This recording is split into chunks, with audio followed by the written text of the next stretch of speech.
Thank you so much আমার সাথে ওয়ার্ডস two লিভের clip চ্যানেলে অনবোর্ড হওয়ার জন্য। দেখতে থাকুন, শিখতে থাকুন। হোম থেকে হচ্ছে আমাদের পরিবারগুলোকে সচেতন হতে হবে। হ্যাঁ। আমরা যেমন আগে ধরো আমার মনে আছে ছোটবেলায় আমরা অ আ ক খ আগে শিখতাম, তারপরে এবিসিডি শিখতাম, কিন্তু আমরা শিখতাম মাটিতে। আমার মনে আছে আমার দাদিমা ওই তেঁতুল বিচি দিয়ে অক্ষর বানানো তৈরি করা, তারপরে মাটির মধ্যে কলা পাতায়, হ্যাঁ, তারপরে স্লেটে। না এগুলো আমি অতটা হয়তো আমি একটু, আমার দাদুরা একটুখানি ছিলেন, মানে ওয়েল অফ ছিলেন বলে একটুখানি সেরকম ছিলেন বলে হয়তো আমাকে ওই মাটিতে লিখতে হয় না, কিন্তু বেশিরভাগ মানুষের বাচ্চারা কিন্তু তাই করে। তেঁতুলি বিচি, এটা খুব মজার। দাদি আমাকে তেঁতুলি বিচি দিত, আমি তখনও স্কুলে যাই না, তো নাড়াচাড়া করি, শিখি 1 2 3 এরকম। এই যে শেখানোর পরিবার থেকে তুমি আরেকটা পয়েন্ট ধরছো যে শিক্ষা ব্যবস্থা বদলাতে হবে, একই ধরনের শিক্ষা ব্যবস্থা থাকবে, 100 রকম হলেও হবে না, 1 নাম্বার। আর 2 নাম্বার হলো পরিবার থেকে যে শিক্ষাটা আমরা পাই সেটাই কিন্তু আমাদের জীবন, সারা জীবন আমরা বহন করি। তাহলে ওই পরিবারগুলো জটিল অবস্থা আসলে, কারণ পরিবারগুলোর মধ্যেই তো নব উপনিবেশবাদী চেতনা ঢুকে গেছে যে না, আমি যদি ইংরেজি না বলি তাহলে আমি জাতেই উঠবো না, তা আমার তো জাতে উঠতে হবে।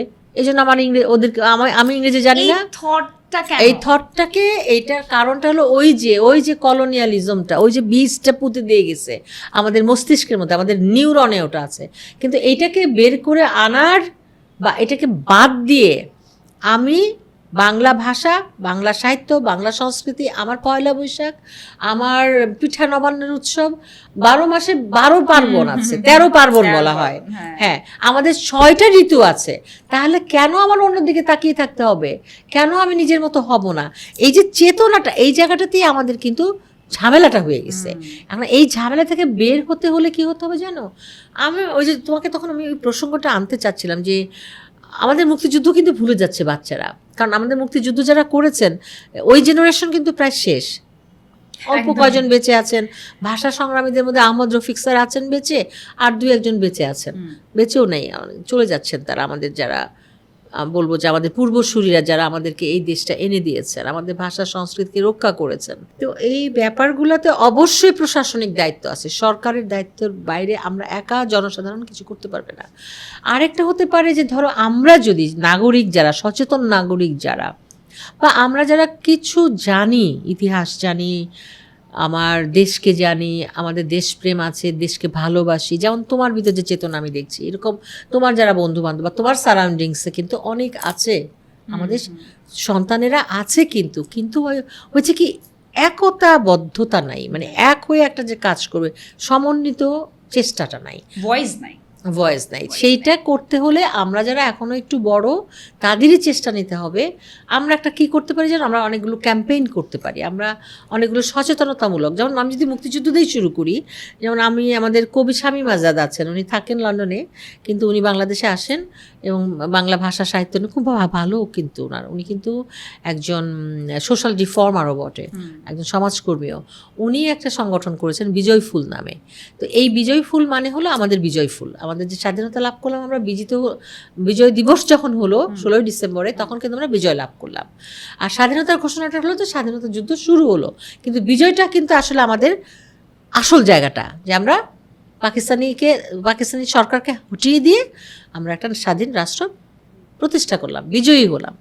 এই যে চেতনাটা, আমরা একটা রক্তক্ষয়ী যুদ্ধ করছি, আমাদের 30 লক্ষ মানুষকে আমরা হারিয়েছি, আমাদের পূর্বসূরীদের হারিয়েছি, আমাদের শিশুরা, নারীরা, তাদেরকে অত্যাচার করা হয়, তারা নিহত হয়েছেন, আমাদের সারা বাংলাদেশে কিন্তু গণকবর আছে, এটা কিন্তু সত্যি।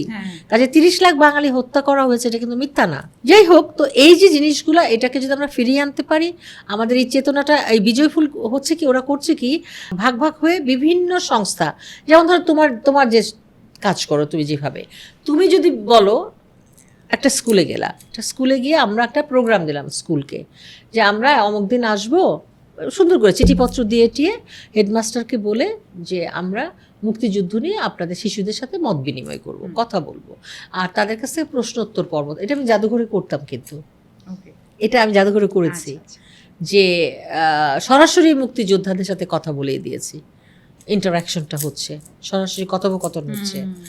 হ্যাঁ, অনেক সেক্টর কমান্ডারসদের নিয়ে আসছি, বিশিষ্ট মুক্তিযোদ্ধা যারা তারা গেছে, সাধারণ মুক্তিযোদ্ধাদেরও নিয়ে গেছি। এখানে একটা প্রশ্ন আছে আমার, একজন রিক্সাওয়ালাও তো মুক্তিযোদ্ধা, হ্যাঁ একজন কৃষক তো মুক্তিযোদ্ধা, একজন যিনি কি বলবো জুতো সেলাই করেন তিনিও মুক্তিযোদ্ধা, তিনিও অস্ত্র হাতে তুলে নিয়ে যুদ্ধ করেছেন, কবিরা যুদ্ধ করেছেন। তাহলে এই যে আমরা এত বিশাল একটা ইতিহাস, সোজা কথা না, একটা জাতির জীবনে একটা এত বড় যুদ্ধ যেখানে গোটা বিশ্ব যুক্ত হয়ে গেছিল, গোটা বিশ্বের মানবতাবাদী লোকেরা একত্র হয়েছিলেন, তাহলে সেটা কি বৃথা যাবে? যাচ্ছে তো। আমি তোমাকে সাহস রাখতে বলি, তোমাকে আস্থা রাখতে বলি, চলো আমরা সব একত্র হয়ে আবার আমরা আমরা আমাদের যে যুদ্ধটা, এটা এখানে একটা পয়েন্ট আছে, এটা সাংস্কৃতিক যুদ্ধটা কিন্তু শেষ হয় না আমাদের ওই যুদ্ধের ক্ষেত্রে ময়দানে যে যুদ্ধটা সেটা হয়ে গেছে, কিন্তু তখনও কিন্তু আমাদেরকে বলা হয়েছে, আমাদের জাতির পিতাও বলে গেছেন যে আমাদের সাংস্কৃতিক যুদ্ধ, আমাদের দুবেলা খেয়ে থাকার যে যুদ্ধ, আমাদের নিজেদের ইতিহাস ঐতিহ্যকে রক্ষা করার যে যুদ্ধ, সেটা কিন্তু শেষ হয় নাই এবং শত্রুরাও পেছনেই আছে।